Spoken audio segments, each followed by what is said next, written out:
GovTech companies, GovTech startups build technology infrastructure that operates government and helps government deliver services to citizens, their customers, if you will.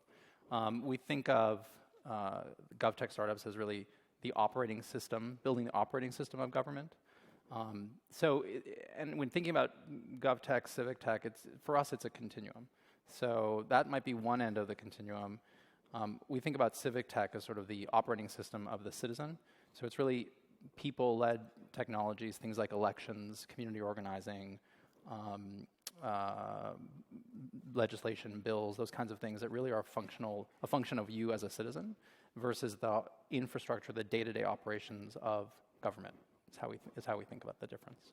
And what was the reason that you chose to focus specifically on GovTech instead of looking at the wider market of civic technology? Well, so I think it's really a function of the work that I did at Code for America, the accelerator. The opportunity itself just sort of emerged as the screaming pain point within government that was truly venture backable was the actual core infrastructure.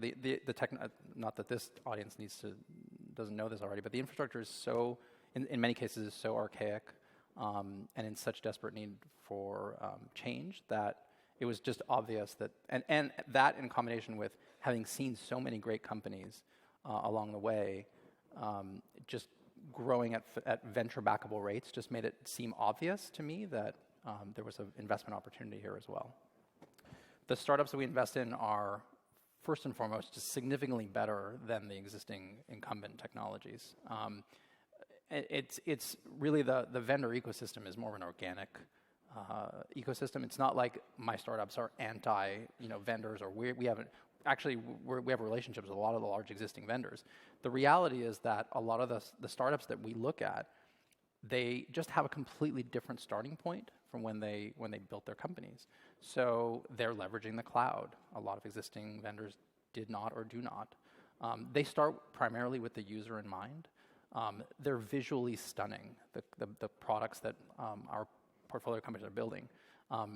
They are leveraging modern application practices and stacks, technology stacks. Again, for this audience, that sounds so obvious, but it really isn't in the government, and it isn't necessarily obvious to some of the existing vendors. So I think this is really going to be, I think the emergence of the startups represents a growth of the entire ecosystem, and it's not about one or the other. It's now the existing vendors just have a lot more competition, and I think that's good. And now we're at a point, I think, in the last 3 or 4 years where you're starting to see companies, the cost structures, the cloud has brought that down so significantly, the cost of starting companies, that you're able to see companies now that can do point solutions and build very significant businesses off of that one point solution and do it very, very well. That was very difficult to do 10 or 15 years ago. I think if you overlay on top of that the massive budget constraints, that the fiscal crisis a few years ago just devastated government budgets, and that's caused folks internally and within governments to think about their budgets a lot more. They have to do a lot more with less, as we say. I think the emergence of open data, we clearly talked a lot about that during the conference, that's another major trend. There's a big cultural shift going on in government that I've certainly observed over the last number of years, where CIOs, chief data officers, CTOs are now thinking about, they've grown up with startups. They're of a generation where they're walking into these jobs with an iPad in one hand and literally in some cases technology from the 80s and 90s. And so that dissonance just doesn't work for those folks anymore. And so you see the emergence of, it just comes down to very simple. When a startup shows up now to sell to a government agency, the person sitting on the opposite end of the desk is listening. That really has only happened, I think, in the last few years. We're very early in a process. I may be a little biased, but I think this is inevitable. This is going to happen in the same way that you saw a lot of innovation in just corporate America, in the enterprise. It just took a little longer to get to government, and frankly, it's not such a bad thing that we don't necessarily want our government to be bleeding edge, but it would be better that they're not in the 90s. So it took a little while for some of these technologies to make their way into government. It's going to happen, but we're early in the process. So you're just not going to see all the venture capitalists coming out yet. They're still learning about the space. I do lunch and learns with VCs. I meet with them. We sit for 3 hours.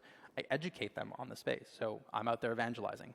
You're not going to see, right? I talked about the cultural shift. That doesn't happen overnight. That takes time, right? It takes time for agencies to, if they're going to move to the cloud, to actually move to the cloud, right? So all those things take a lot of time, and it's more a question of not so much impediments. It's just we need to let this movement kind of just mature. So that, and when that, and as that happens, you're going to see more and more startups come into the space. It's such a big market. You're talking about hundreds of billions of dollars worldwide. After I launched, I got emails from Singapore and the Emirates. I mean, this is a global movement and global phenomenon. So it's just a matter of you have to take it step by step.